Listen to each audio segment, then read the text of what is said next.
their teams for convening to better understand what the unresolved parts of this negotiations are. I also invited the chair of the City Council Finance team. I invited Chairwoman Dow, she attended. I've also had the privilege of having my team with me there as well. It is our duty to the people of Chicago to deliver solutions and resolve the outstanding issues that are in front of us. So we wanted to have a very frank and open conversation with all parties involved, and that's exactly what we did today.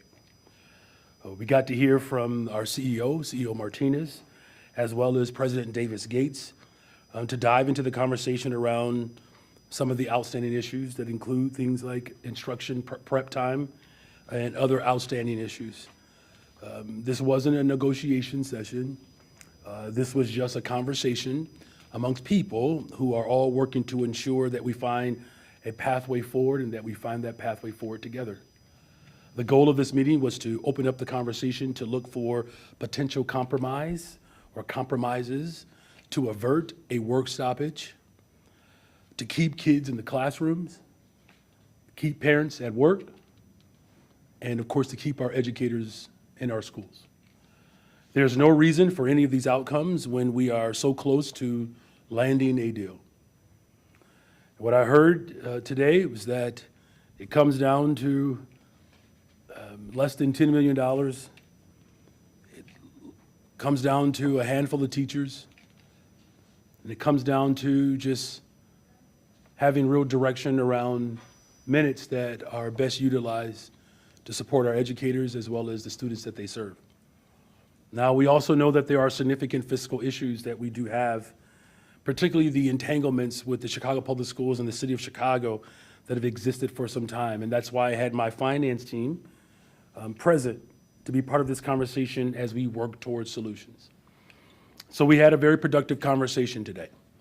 I look forward to more, but I also am committed to delivering a public education system that the people of Chicago can be proud of. With that, I'll turn it over to our press team with just a few questions. Mayor, thank you so much. So both issues came up, both the borrowing plan and the contract. And do you think that are you closer on the borrowing plan for that vote tomorrow? Well, today the discussion was centered around how to land the contract deal. That was our primary focus. That's all it was. Look, there's no argument of the entanglements that have existed for a very long time, and ensuring that we are investing in our schools while also ensuring that we meet all of our responsibilities and obligations. Of course, that's still the ultimate goal. Today's focus was getting everybody in the room to work through what essentially turns out to be a handful of issues that I don't believe are overly complicated and ones that I expect to get done now. Mayor, two-part question. One, with the contract, you're saying it's close, Pedro Martinez saying it's close. How confident are you that you can land this and get this done and avoid the potential work stoppage? Look, first of all, let me just say that I've worked hard to avoid a work stoppage. That's why I put forth a vision that the people of Chicago could get around, and these negotiations are certainly placing us in a position to deliver the type of high-quality education that the people of Chicago voted for. My confidence always still remains. The board president was in the room as well, generally an optimistic individual as well, and it's going to require both sides to dig in and spend the rest of this evening, tomorrow morning, nonstop, to be able to settle these handful of issues, because we have to keep our children in the classrooms. I know that as a parent. I know that as an educator, we have to keep our educators in our classrooms, and we have to make sure, of course, that our parents are able to go to work and that they're not feeling the anxiety of the unnecessary delay of landing a contract, because we're just that close. Has there been any movement outside of this meeting on convincing the CPS to take out this loan or this refinance that was suggested yesterday by your finance director? Well, there are a number of board members elected and appointed who understand the fiduciary responsibility that they have. Look, there's no secret that the disentanglements exist. We're working with expediency to wean the system of our Chicago public schools off the reliance upon our public schools. And again, we've had countless conversations with board members who understand not just my priorities, but how the options that are now in front of them give them pathways to be able to do both. Before, remember, it was presented counter to that as if there was only one option. Clearly, that wasn't the case. There are multiple options that the board now has to consider to be able to do both. Mayor, right before you walked out, Pedro Martinez talked to reporters outside. I'm told he said, "I see no remote possibility of a strike." Do you think that a strike is a possibility at this point? And will you urge the president of the teachers union not to strike, to stay at the bargaining table? Well, look, I think we could just be very honest here. There has never been a more pro-mayor in terms of pro-labor than me, right? And so I'm working hard every single day to ensure that there's not a work stoppage. What it's going to come down to, though, is a handful of issues that they're not far apart on. None of these issues that they need to settle on will be worth the consequence of 6, 7 days or how many ever days out of school, or parents not being able to drop their children off because at school and therefore can't go to work. So I'll say it like this, I'll be very candid here. The separation right now between the Board of Education and our workers are not substantial. They're not. And again, it's certainly not worth students not being in our classrooms and teachers not being in our classrooms.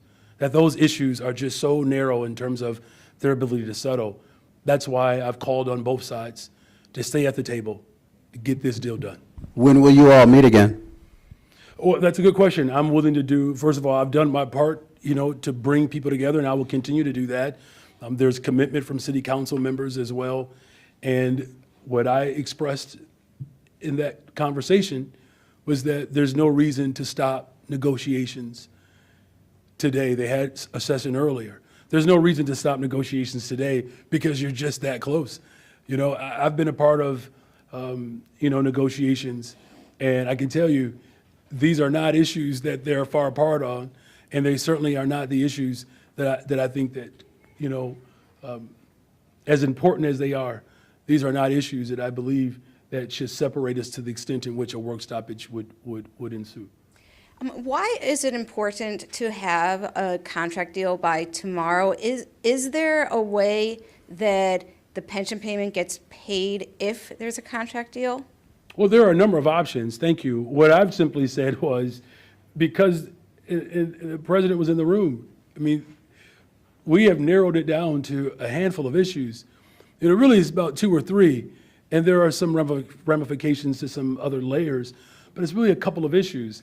And so, to your question, there are options that we do have, and this is why I'm adamant about both sides remaining at the table to get this deal done, because they're just so close. Are they remaining at the table? Well, that's the expectation today. That's the expectation. I know that the workers were committed to doing it. Our team is available. We've asked the CEO to make his team available. That's the expectation. That's what the people of Chicago want both sides to do. Well, as we sit here, there is a vote scheduled for tomorrow afternoon. Does the distance need to be narrowed and the deal be done before that vote is taken? Yeah, look, it's a good question. I'm not trying to obfuscate, your question by, sort of speaking in these terms. What I'm saying is, they are so close. You could have a situation, if you're asking my opinion, is there a scenario in which you can actually get a deal done tonight, first thing in the morning, before the vote? Absolutely. That's just how close they are. Now, whether or not it lines up with that vote, those are 2 separate dynamics. At this point, because they are so close, even if you look at what the board will be voting on tomorrow, there's clearly, if you can draw this conclusion, some agreement around so many of the economic issues that a vote tomorrow certainly assures that there's the vehicles that are needed in order to settle the contract for our teachers, for our principals, and of course meet the responsibility and obligation of our of our workers through the pension payment. Good afternoon, Mayor. Good afternoon. In terms of us trying to, understand where the board stands ahead of tomorrow's vote, does the fact that you needed to call this last-minute meeting with a lame duck CEO to talk about this CPS borrowing plan and other finances? That's not what the conversation was about today. But you touched on that. No, that's not what the conversation was about today. No. Well, here's what I've said. I just want to make sure that maybe I'll slow it down just a little bit, because I know I'm moving a little quickly, and my apologies for that, seriously. So today's conversation, the convening of today's conversation, was to get both sides of the table to discuss the differences within settling this contract with just a couple of issues, just to understand that. Today I got that understanding, and as a part of our conversation, there are pathways to settle those differences. So we walked away with the objective that I put forward, to get both sides in the room, to have a conversation with these handful of issues, of which they're really non-economic. There are some economic implications over the life of what this contract could look like, but the issues are so minute that it was important for me to hear from both sides, to then have conversations around what are the pathways that exist, whether we like those pathways or not. What are those pathways that we can put on the table for them to be able to resolve those differences? This was not about the MAEBF payment. But my understanding is, a critical part of these pathways would be the budget amendment tomorrow. So to that end, did you feel like you managed to persuade the CEO at all about that? Again, and I appreciate you offering up what your understanding is. That was not the impetus behind the meeting. There was no discussion about the budget amendment, because again, after hearing from both sides, it's why I worked with some expediency to convene folks, because once I heard them, I'm rushed to get this done, because the economic impact is so minor that both sides agree whatever is voted on in an amendment, there are options that we do have that exist that provides us with a pathway to be able to secure this contract for teachers as well as principals.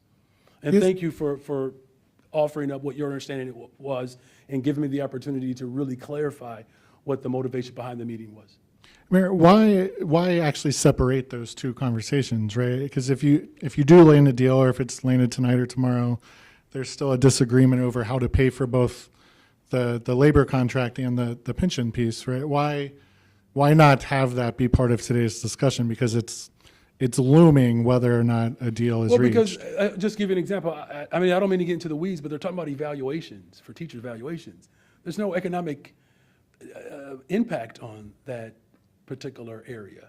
The encouraging thing that came out of the conversation was there was a conversation about our veteran teachers that are overwhelmingly Black, and the district made it very clear that they are preparing to move more around how we can make sure that we secure the district with its veteran teachers that tend to be overwhelmingly Black. And again, the difference between what both have presented, I mean, we're talking about less than $10 million, right? It just wasn't a conversation around such a profound impact financially that really required us to have that conversation today. I'm hoping President Harding can also weigh in here, but if a contract is not landed before tomorrow's meeting, should the Board of Education still move forward with the budget amendment vote, the pension payment vote? Look, I mean, we have to settle a contract regardless, right? The Board of Education has to do its part. As far as the tactics that will be used moving forward, the focus today is around getting both sides of the table to continue to negotiate, to settle a contract that started off with multiple proposals, and we've gotten it down to 3. There just wasn't enough distance between the two that satisfied me to say, look, it's going to take us a little bit longer. There just wasn't enough distance for me to say, all right, look, we're going to be patient. Maybe we should delay some votes. We got to, really think about how we can move forward. That's not what came out of this conversation today. In fact, there were multiple pathways to settle all 3 of the outstanding matters. It's not like there were problems that didn't have solutions. Like, I get that, right? If you're in a situation and there's no pathway to resolve it, then I can understand, some of the trepidation that has existed before. But in this instance, there are too many pathways for us to be able to settle this contract for it to linger beyond, quite frankly, tonight. I believe they should get it done tonight. Mayor, you've said that you don't think a work stoppage is worth it. Is that your message to teachers? Don't strike. Well, my message, we've always wanted to work to avoid a work stoppage. I've been on strikes.